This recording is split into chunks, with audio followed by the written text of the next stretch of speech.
সারা পৃথিবীর মানবতাবাদী মানুষের দৃষ্টি এখন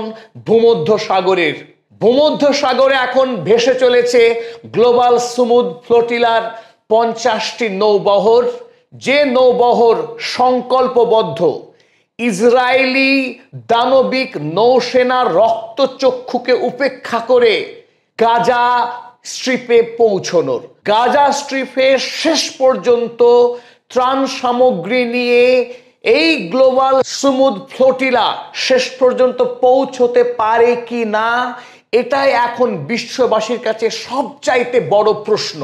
গ্লোবাল সমুদ্র ফ্লোটিলা 31শে আগস্ট স্পেনের বার্সেলোনা শহর থেকে প্রথম এই সামুদ্রিক যাত্রা শুরু করে। সারা পৃথিবীর 44টি দেশ থেকে আস্তে আস্তে লেখক, শিল্পী, সাহিত্যিক, সমাজকর্মী, পরিবেশকর্মীর 700 সদস্যের একটি দল তারা ঐক্যমত্যে পৌঁছান।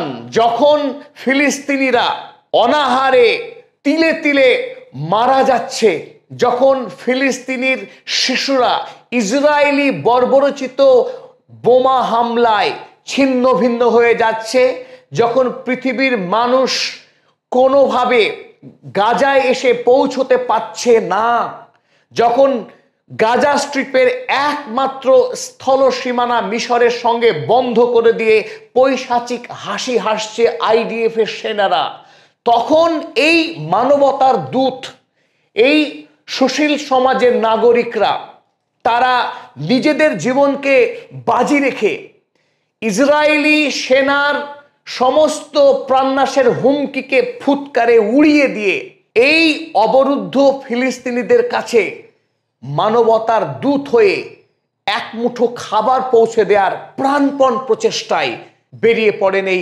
দুঃসাহসী সামুদ্রিক অভিযানে।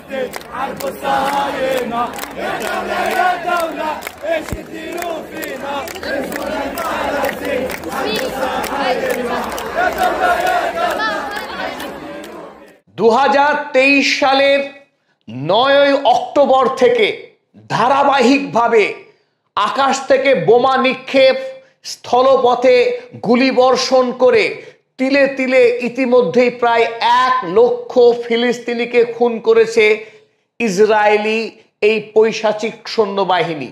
এবং এই আন্তর্জাতিক যুদ্ধের সমস্ত নিয়মকে বুড়ো আঙুল দেখিয়ে তারা এই পর্যন্ত যে গণহত্যা চালিয়ে এসেছে তার চাইতেও অনেক গুণ বেশি অপরাধ তারা করেছে।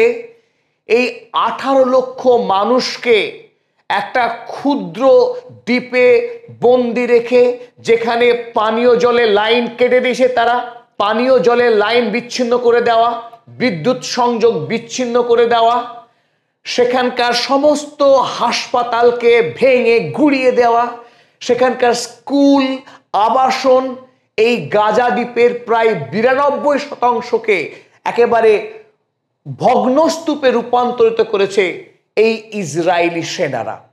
তারপরেও এই মানুষগুলো দুবেলা দুমুঠো যাতে খেতে না পায় তার সমস্ত অমানবিক দানবিক প্রচেষ্টা চালিয়ে যাচ্ছে ইসরায়েলি প্রধানমন্ত্রী বেঞ্জামিন নেতানিয়াহু।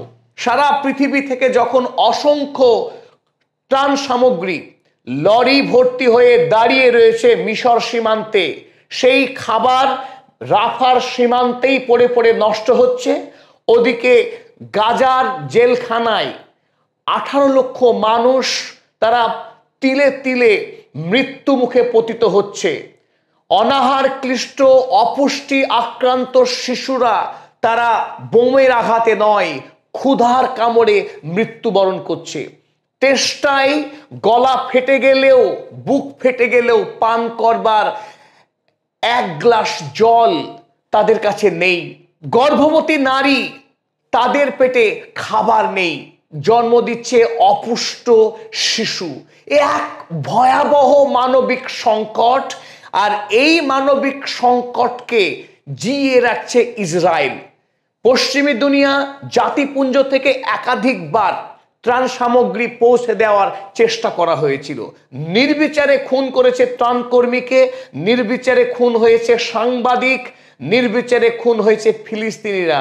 কিন্তু পৃথিবীর কোনো প্রান্ত থেকে ত্রাণ সামগ্রী পৌঁছে দেওয়া যখন গেল না এই গাজা স্ট্রিপে, তখন ইউরোপ, আমেরিকা থেকে শুরু করে আফ্রিকার বেশ কিছু সমাজকর্মী, লেখক, শিল্পী, সাহিত্যিক তারা এই ঝুঁকি নিলেন গ্লোবাল সুমুদ ফ্লোটিলার।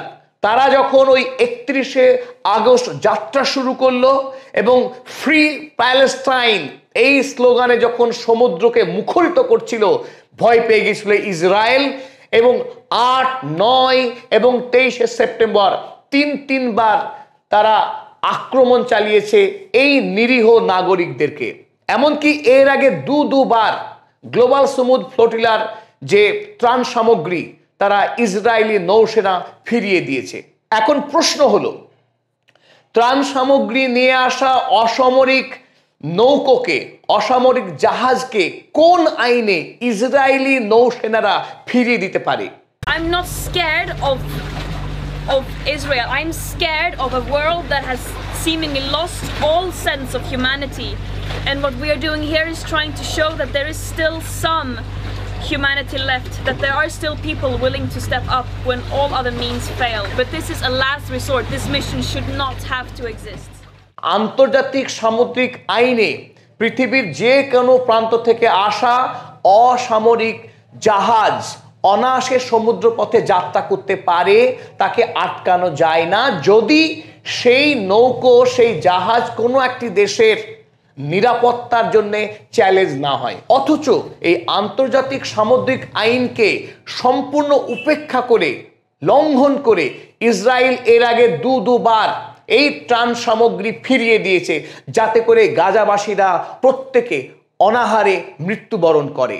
এখন সারা পৃথিবী তাকিয়ে আছে আর একবার যদি ইসরায়েলি সেনারা ওই একই বর্বরোচিত কাজ পুনরাবৃত্তি করে, তাহলে ইসরায়েলের জন্য এই আগামী দিনে খুব ভালো কিছু ঘটতে যাচ্ছে না। গোটা পৃথিবীর শুভবুদ্ধি সম্পন্ন মানুষ ঐক্যবদ্ধ হচ্ছে এবং বেঞ্জামিন নেতানিয়াহু তথা গোটা ইসরায়েল জাতির জন্য আগামী দিনে একটা মারাত্মক চ্যালেঞ্জ হতে যাচ্ছে। যদি গ্লোবাল সুমুদ ফ্লোটিলাকে এবার ফিরে যেতে হয়, বিশ্বব্যাপী এই বর্বর ইসরায়েলের নাগরিকরা এক ভয়ঙ্কর প্রতিরোধের সামনে পড়বে, তাতে কোনো সন্দেহ নেই বিশেষজ্ঞ মহলের।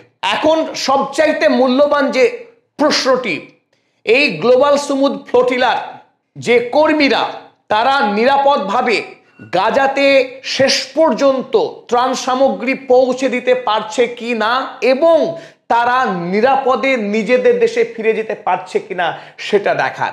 এই প্রসঙ্গে গ্রেটা থুনবার্গ, বিশ্ববিখ্যাত পরিবেশ কর্মী, তাকে জিজ্ঞাসা করা হলে তিনি জানিয়ে দেন মৃত্যুকে তিনি ভয় পান না, তিনি ভয় পান মানবতার মৃত্যুতে।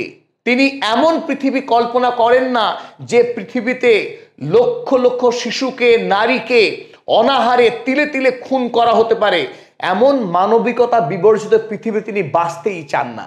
তাই প্রাণকে বাজি রেখে এই 700 মানবতার দূত এগিয়ে এসেছেন যেখানে এখনো পর্যন্ত ত্রাণ সামগ্রী পৌঁছানো যায়নি, সেই ফিলিস্তিনিদের মুখে খাবার, ঔষধ তুলে দেওয়ার জন্য এগিয়ে আসছেন। আমরা সারা পৃথিবীর মানুষ চাইব যেন শেষ পর্যন্ত এই ব্লকেডকে ভেঙে, এই সিজকে ভেঙে দিয়ে যেন শেষ পর্যন্ত গাজাবাসীর কাছে ত্রাণ সামগ্রী পৌঁছে যায়।